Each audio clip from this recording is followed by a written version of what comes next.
Alors, mon cholestérol est bon. L'hypertension, il faut que je fasse attention quand même un petit peu. Le diabète, ça va. Mon bilan de santé, bah non, le bilan, je suis passé de l'angoisse totale d'un spectacle qui avait mal démarré parce que les gens allaient plus vers ce qui existait. C'était une création Molière. Les gens ne savaient pas ce que ça voulait dire opéra urbain, donc les gens pensaient que c'était du rap. Parce que Molière a un côté scolaire et donc le début, c'était les salles étaient à moitié vides, hein, c'est parfois vide. Et après, ce qui nous a sauvés, c'est le bouche-oreille. C'était les standing ovations qui duraient un quart d'heure à la fin. Les gens, les larmes aux yeux, les gens riaient pendant le spectacle. Et les gens étaient prescripteurs. C'est quand ils rentraient chez eux ou dans les bureaux, ils disaient, il faut que tu ailles voir ça, c'est magnifique. Et aussi les critiques des médias qui ont été unanimes. Et là, ça a été, au bout d'un mois, on est passé premier des ventes et on a pu quitter la place de premier des ventes. Donc, je veux dire, c'est passé du cauchemar au rêve.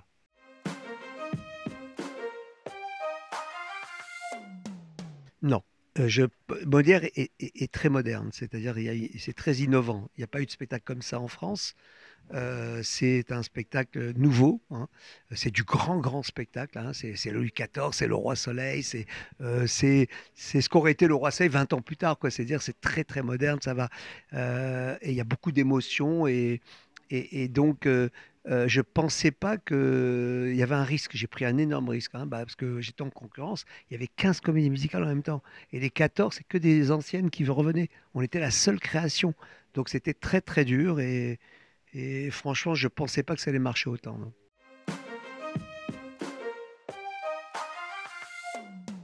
Ah bah c'est mon bonheur, hein, savoir que Molière s'arrêtait pas, que le succès, au début on pensait que ça allait s'arrêter au bout de 2 mois.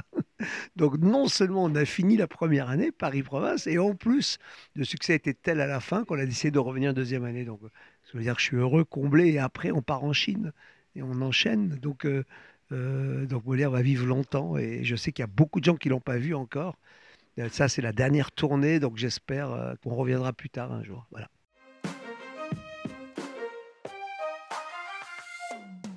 Oula, le casting, c'était très long. Hein, j'ai pas fait un casting, on voit des gens, je te prends pas. Non. Ça a été des rencontres, ça s'est étalé sur 4, 5 mois, 6 mois même. Je voulais prendre mon temps. C'est fini les castings, ouais, des gens qui viennent, ils défilent. Toi, oui, toi, non, non. Ça se passe. Tiens, on m'a dit que, regarde. Tiens, tu devrais rencontrer. Après, ils viennent à la maison, avec les castings, on fait des essais, on fait des trucs, et puis on se revoit parce qu'il y a un soir, il faut que ça chante bien. Il faut qu'ils aient du charisme, il faut qu'ils aient des personnalités, il faut aussi qu'ils aient des valeurs humaines, parce qu'il faut que ce soit des gens bien, parce que vivre au sein d'une troupe, si jamais il y a un mouton, s'il y a une brebis galeuse, comme on dit, bah, ça contamine la troupe. Donc il fallait des gens qui humainement soient bien. Il y a tellement de contraintes que c'est très long un casting.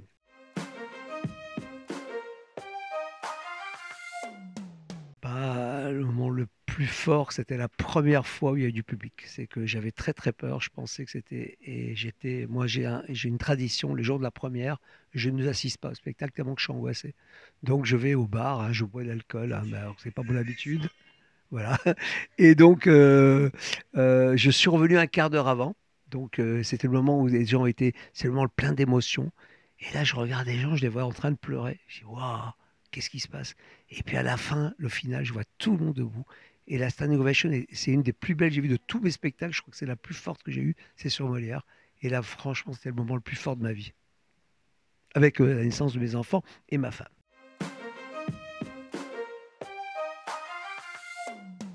Non, là, on arrête puisqu'on va en Chine après 6 mois. Donc, si Molière revient un jour, c'est pas avant 3, 4 ans.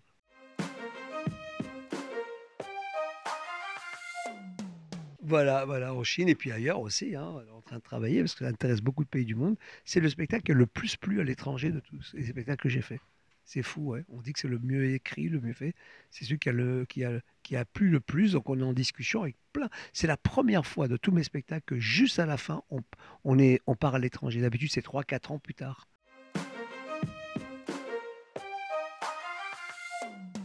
Alors, en Chine, c'est en français.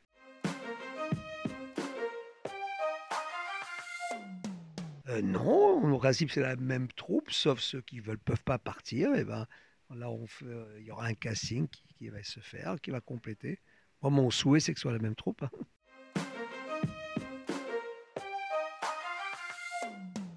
Ouais, j'étais surpris. Ouais. On a été tous très surpris par les ventes.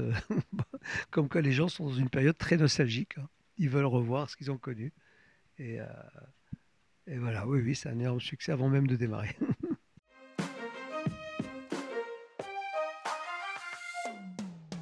Bah, tout simple, ça fait très longtemps que je voulais revenir avec le Roi Soleil. En 2018, on a commencé à y travailler, mais pour moi, il fallait un nouveau casting, sauf le roi, il fallait que ce soit Emmanuel Moir. Donc avec Emmanuel, on a discuté, discuté, et il ne pouvait pas. Donc on a annulé le Roi Soleil. Et on a attendu, et là, c'était la bonne année. C'était l'année, voilà. Il me fallait le roi avec sa nouvelle cour.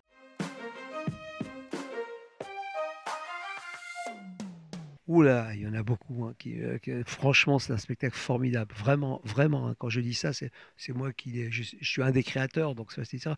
Mais si je me mets en distance, je veux dire, c'est mon plus beau spectacle. C'est un spectacle. Il y a des moments tellement forts, tellement forts. Pff, oh là là, je dirais peut-être le tableau de la fin sur la chanson Demander pardon, parce que c'est un moment qui me touche personnellement. C'est le moment du pardon, du fils avec le père au fils, le fils à la femme à qui il n'a pas dit les mots. C'est c'est un tableau qui est très très fort, parce que il enseigne la vie en disant dites je t'aime aux gens tant qu'ils sont vivants. Parce qu'à un moment, il sera trop tard de dire les mots, parce qu'on a du mal à dire les mots. Moi, mon père a eu du mal à me dire des mots, moi j'ai eu du mal à lui dire.